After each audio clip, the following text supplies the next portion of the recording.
Welcome to MegaBucks Radio.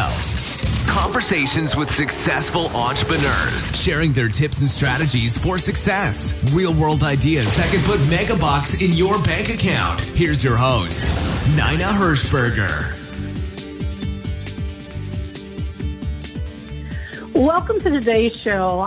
My guest today is Chris Quintana. Chris is located in Florida in the sunny South.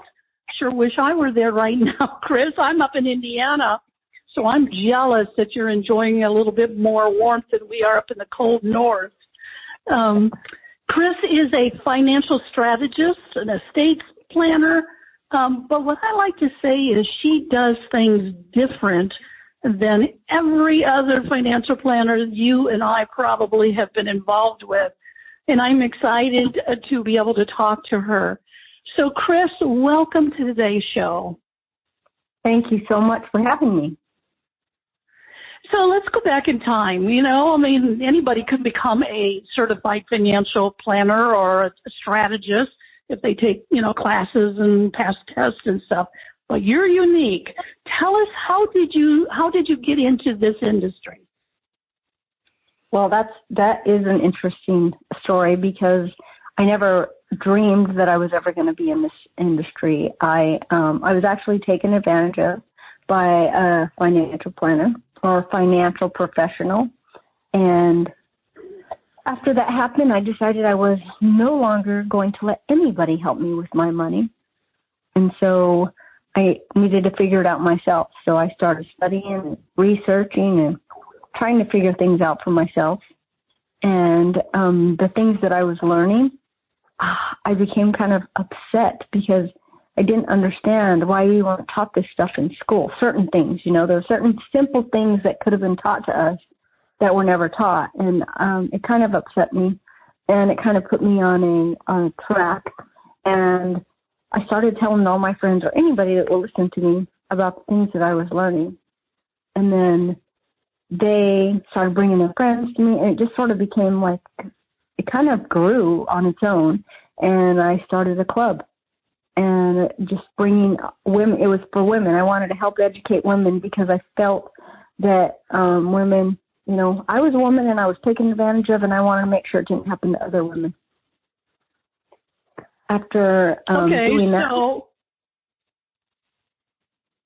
go ahead. I was just going to say, after doing that, I met a woman financial advisor that I really liked, and I liked what she stood for. She didn't even have to work anymore. She did it because she wanted to help other women, and I liked that about her. But she kept telling me, Chris, you need to get your licenses. You're missing out. You're just leaving a whole bunch of money on the table. And I'm like, well, first of all, I didn't think I was smart enough to go and get a financial, advisor. I thought I was going to have to go back to finance school, and I didn't want to do that. So I was like, no, that's okay. And I kept bringing clients. And then finally one day she showed me her paycheck, and she said, this is from your clients. And I was like, really? But I still was, I was holding my own self back. I was just like, it's okay. I don't need the money, whatever, because I had created, I had bought a bunch of real estate during the recession, and that's what changed my world. But I really didn't realize that I knew something that most people didn't know, because even though I didn't have financial education in school, what I did have was a father that taught me how to save money. So I was really good at saving money. I just didn't know how to make it work for me besides real estate. And I knew that I didn't want to have all my eggs in one basket. So that's why I went to the financial planner that took advantage of me. And honestly, whenever she showed me the money, it was like, she said, I will help you. I will mentor you. I will help you do this. Well, that was good. That was all great. But when I started studying for the licenses, I started learning things, and I started realizing the reason why they speak jargon is because they don't want us to understand. If we understood and they spoke in regular English, we wouldn't need them. So that kind of really upset me. And then I also worked with a lot of people in the industry that, they took advantage of people. I watched them take advantage of people, and they were actually trying to teach me how to do the same thing. It wasn't that woman I was talking about, but it was other people. And I realized right away I did not want to be a part of that. I actually sort of wanted to be a whistleblower and tell everybody all the things that I was learning. And that's where the book came in, The Less You Know, the More They Make. And you can flip that script. I wanted to show everybody how to flip the script on the financial industry and the government, So that's kind of how that started. And sorry, I sort of went off on a tangent, but it is a long story how I actually got into this industry. Well, no, I think it's a fascinating story. So what you're saying is in 2008, when everything was crashing around us, is when you stepped into the real estate market. Exactly. Because remember, my dad taught me how to save money. So I knew how to save. So I had money sitting in the bank. I just never knew what I was going to use it for exactly. And I always asked him, what am I going to do? I should be able to spend this money. And he's like, you know what? You're going to have money when there's an opportunity that comes around when other people don't have money. And when that started happening with the housing market, I figured it out. I realized that's what the opportunity was for me. So it kind of, it actually is what changed my world. Do you have a particular favorite kind of, you talk about, I know before we started the show, you talked about alternative investments, one being the real estate market. Do you have a particular kind of real estate that you prefer? Well, for higher returns, because I want to show my clients how to make money like the banks. And the banks, if you think about it, how do they make the most money? They take our money and they loan it to other people and make money off our money, and then they offer us pennies for it, right? So if we can do the same thing, we can actually become the bank. We can make more money. But the thing is, we don't want to just be loaning our money to just anybody that needs our money. We want to have somebody that's been vetted already. We know that they pay what they say they're going to pay. They have a great track record. And so basically I work with developers that they need money in between projects, similar to a bridge loan. So you end up they need money from one project to the other. We loan them the money for 90 days, say, and we get a piece of the pie, not just a percentage. We actually get a piece of the profit for the money that we loan them. So we're able to pay our clients a nice return, much higher than the banks. Much higher. Are you ever worried about? Are you ever worried about any, like having a real estate bubble again, and during those 90 days, things tank or anything? Does that ever concern you? Well, of course. Nothing ever is 100%. 100%. It's. However, if you learn how to pivot, that's when you make the most money. It's like when things turn around. It's like, for instance, myself, when the market was crashing and people were losing their homes, everybody was losing. It's like, well, that was the time to buy if you're prepared. And so it's the same thing with real estate. So if it's time to buy, that's when we buy. If it's time to sell, that's when we sell. If it's time to develop, that's when we develop. It's all about pivoting. You learn how to pivot. And like I said, not everything is 100%, but we like to work with people that actually have been around for a long time. And one of the developers that we work with has been around and went right through the recession because they know how to pivot. So they didn't lose money. So I know you talk about that your done-for-you process is a proprietary process. Tell me what that means. Okay, so I developed a program. It's called the Financial Freedom Formula. We call it the FFF. And we create a GPS plan for our clients. When I say GPS, I mean growth, protection, and savings. And the reason we do this is because not only are we able to help our clients make more money, but since we're making them more money, we can cause a tax problem. So they have to know how to keep it. We don't want them to be, making more and having to pay more in taxes. So we use tax strategies to help them keep more. We also want to protect the assets that they have by creating an estate plan for them. And so it's pretty holistic, everything that we do. And I call it done for you because most of the people that we work with are very busy professionals. They know they've been good with money. They've tried to do everything that they think is the right thing to do. However, they are, they don't have time. They know there's other ways to do things. They just don't have time to go and do the research themselves. So basically, we bring it to them. We don't like say, here's where you're going to put your money. Here, we show them some options. We show them some ways, some different tax strategies that we can use. We let them make the choices on their own, but we bring them to them. And we call it done for you because it's something that you're not going to find anywhere else you go. We have hired people to be our concierge. Each client has a concierge that helps our clients step by step. And the reason I chose to do that is because I've been in several programs where I get into and they blast me with amazing information, but I don't know what to do next. And there's nobody to really help me.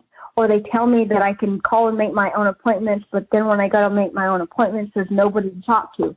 And it just became very, it's a stressful thing. You pay all this money and then there's nobody to help you implement it.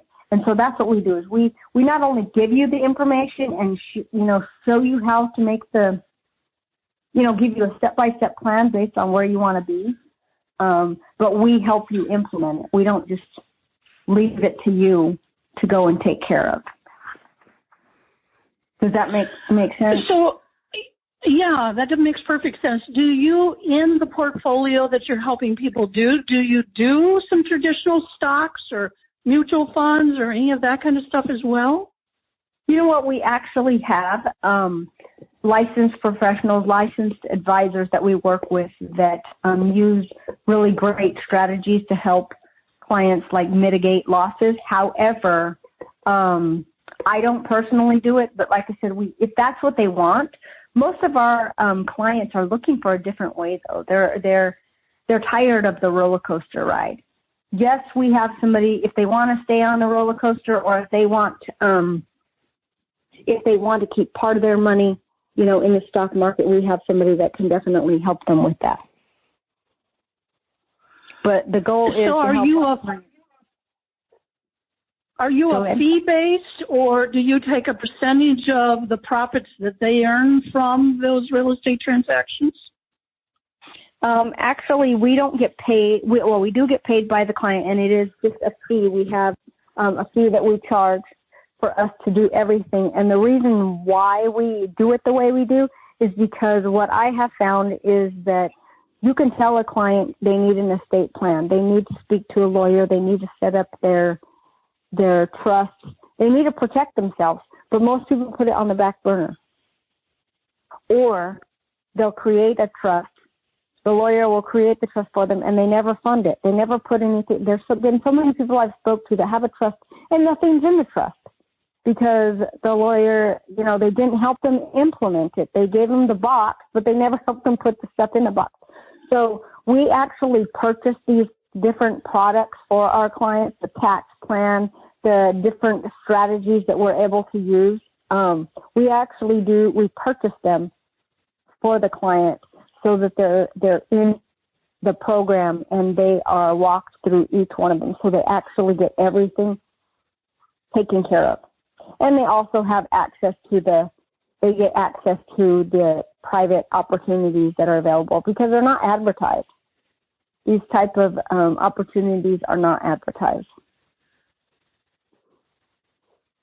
So it goes back to the concierge, though. So let's say I'm somebody that's listening to this podcast because it's going to be syndicated all over, and I'm thinking, she kind of makes sense. I am tired of just the standard rat race and going around on that, up and down and up and down. So what is the process if somebody wants to at least consider what you have to offer? Does it start with the concierge you talked about? Actually, it goes to, if they go to my website, they would just sign up to hop on a call. And actually on the website, CQ Consulting Services, there's a link there that says Financial Freedom Formula. They click on that. They could see everything that comes with it, how the program works. And then there's a button there that says, learn more, start here. They click on that, make an appointment with us, and we will call them, talk to them, and just see if it's something that could work for them. Because, our like I said, our whole thing is not only to help make more money, but be able to keep more money. And we don't want to be an expense. We want to be like an investment. And investments pay you back, at least the investments that we like. So, okay. So basically, we want to get you your money back. When you're working with us, we want to get you your money back as quickly as possible.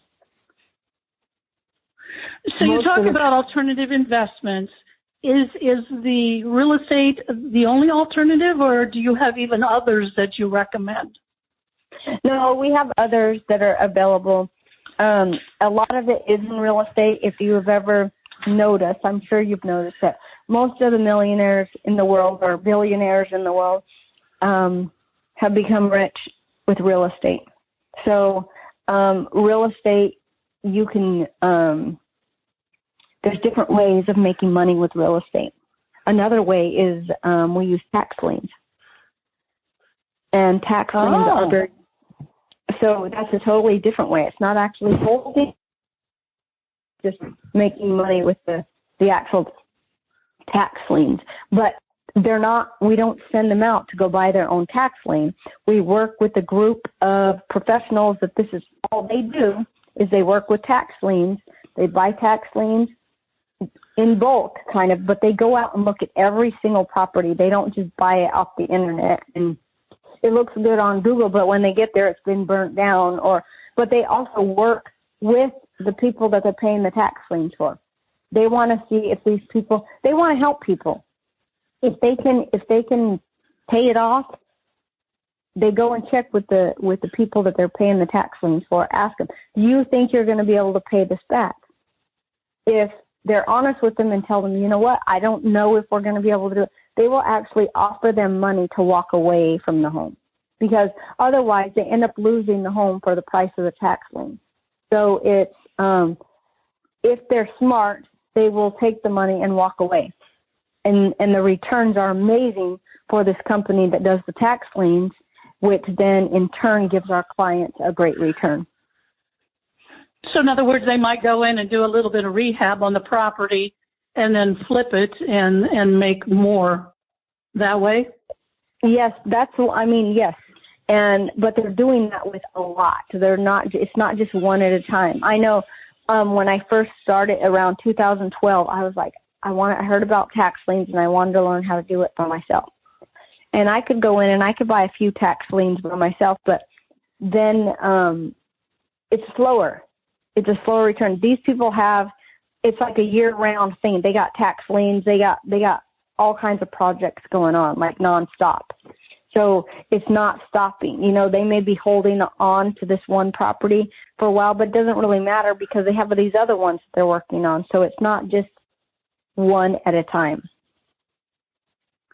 Well, that's why you call it done for you. So in other words, as a busy professional who thinks this makes sense, I don't have to go out and find the real estate deals. I don't have to find the tax liens. I don't have to find. You have vetted and work with these professionals to bring it, and then of course I get to make the decision. But you vetted these people. Is that how it works?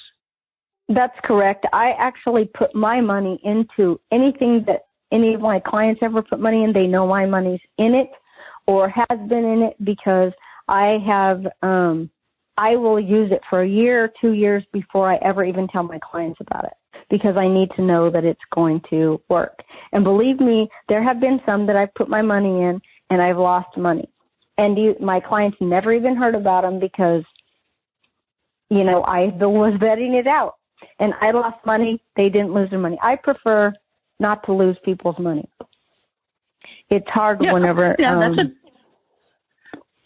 you have to make that call and say, well, sorry, you lost money. Yeah, that's the worst. That's the worst. And, you know, like I said, not everything's 100% guaranteed. But if you work with contracts versus statement, I call it contractual wealth instead of statement wealth, because you put your money in the stock market and you don't know exactly.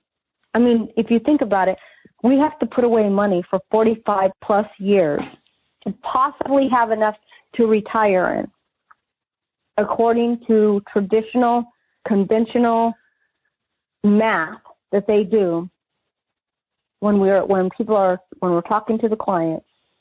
Tell them, if you want to live off of this much money a year, we have to make you this amount of money for you to be able to live off 4% of your money for the next 30 years. So, I mean, the math, and plus they have to make up for all the losses. When the market goes up and down, up and down, every time we lose money, if you were during the recession and you lost 50% of your money, you couldn't just gain 50% of your money back. You have to gain 100% of your money back, and that is just a 100% gain is what I mean, to get back to where you were. You can't just get a 50% return. It has to be a 100% return. And how fast does that happen? Not usually very fast. It took a lot of people during that time, you know, a long time, some 10 years, to be able to get back to where they were when they, and I felt bad for people that were about ready to retire because it took half their retirement away. And now, well, you know, you say that, but what's even more closely to my life is my mother's in an assisted living. I mean, we never know what the future brings. And living in retirement is one thing, but living in an assisted living or a long-term care, that's a whole nother ballgame, you know, and the amount of money you need to have. Right.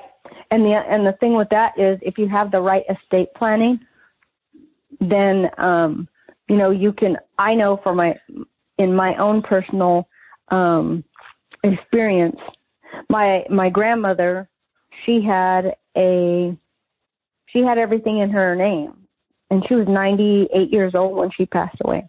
But it was like, everything was in her name. And if she would have had it in the name of a trust, if she would have had it in something that was not in her name, we could have got her. She didn't want to go to an assisted living. She didn't want to go anywhere. She wanted to stay in her own home. But we needed to be able to pay to have somebody come in and help take care of her. Well, if she did not want us doing that. She was a very stubborn woman. She did not want us to, and I think that's why she lived to be 98 years old. Probably could have lived longer, but she was tired. But we could have paid somebody to come in and help, or we could have used Medicaid, because Medicaid actually will pay to have somebody come into your home and help you, versus Medicare. All Medicare will do when you go home is give you hospice.